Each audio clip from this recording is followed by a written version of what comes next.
reaction pouring in from all sides after the governor's announcement today. Here's what we know.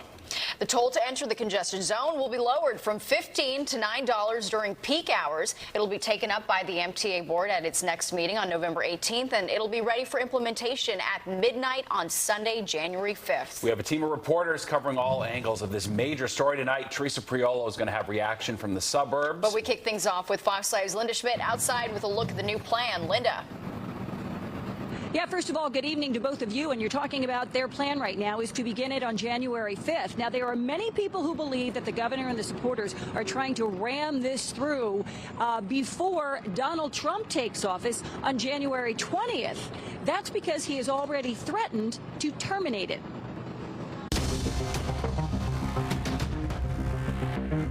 I always have, and I always will, fight to put more money in the pockets of everyday New Yorkers. And by putting more money in the pockets of everyday New Yorkers, Governor Hochul means instead of you paying $15 to drive below 60th Street in Manhattan, you will be paying a base toll of $9.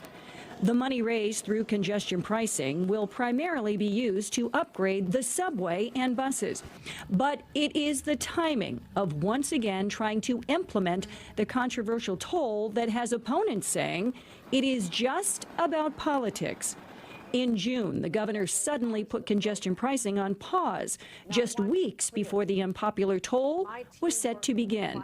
They paused it to get them through the election. They paused this so that it was not harmful to some congressional Democrats and state Senate Democrats who are running in tough election fights. And now, just 9 days after Donald Trump was elected, Hochul, the MTA, and many supporters of congestion pricing are rushing to push it through before Trump takes office in January because he has threatened to kill it. I'm not driven by the calendar of when people are elected or not elected. Governor Hochul saying congestion pricing is critical to improving public transportation. It's economically essential that we have this lifeblood of New York City fully functioning, not just for the next couple of years, but for decades to come. There is no guarantee the $9 toll will not increase in the future. The governor's been very clear that she does not want it raised for at least 3 years. And currently, there are multiple lawsuits challenging congestion pricing. In fact, today at the news conference, the governor said that this issue has, quote, become a growth industry for lawyers. She is currently dealing with 9 different lawsuits.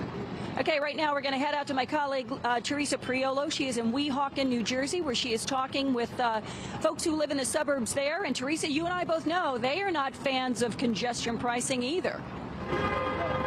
Not by a long shot, Linda.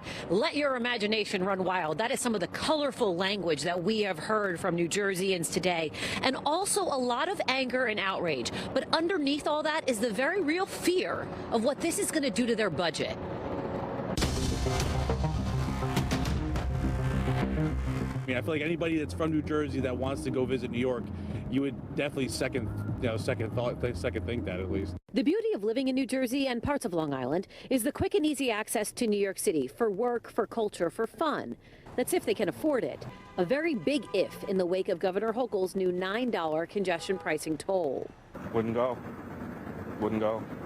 There's no, you're charging for everything else, you know? Wouldn't go. Well, it adds up. You know, everything is expensive now, so it adds up. I just would not, I just wouldn't do it because I just think they're just taking advantage. It's money that today everyone is struggling. You know, everything went up and food, everything. So we're being careful. So now you're going to put another $9 on to travel into New York. Just not right. The outrage is as real as the hit to the wallet, and it doesn't matter your economic status. If you didn't see this coming, it's likely going to pull from another area of your budget. $45 a week, $180 a month, that'll add up pretty quick. I imagine if you haven't factored that into your budget and you haven't planned for it, it's going to takes people's food off the table or some other things, whatever it could be for their kids, for their families. Yeah, not a great thing. It could me because I'm on a month-to-month basis. So that will actually kill me. The plan drawing the ire from members of Hochul's own party, including New Jersey Governor Phil Murphy, vowing to fight this in court while framing it as a cash grab. Quote, all of us need to listen to the message that voters across America sent last Tuesday, which is that the vast majority of Americans are experiencing severe economic strains and still feeling the effects of inflation. There could not be a worse time to impose a new $9 toll. New Jersey Congressman Josh Gottheimer is demanding the MTA take a look at its own books before asking New Jerseyans to pony up. We should not be rewarding New York for reckless mismanagement at the MTA. And it is reckless, right? Look at their budgets. They blew $700 million a year on fare skippers last year.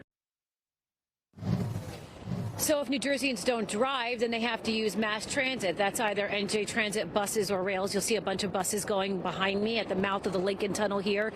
And the endless coverage of the delays, the cancellations, the track issues, the fare hikes. That basically tells you all you need to know, Natasha, about what New Jerseyans think about that option. That's the latest from Weehawken tonight. Back to you.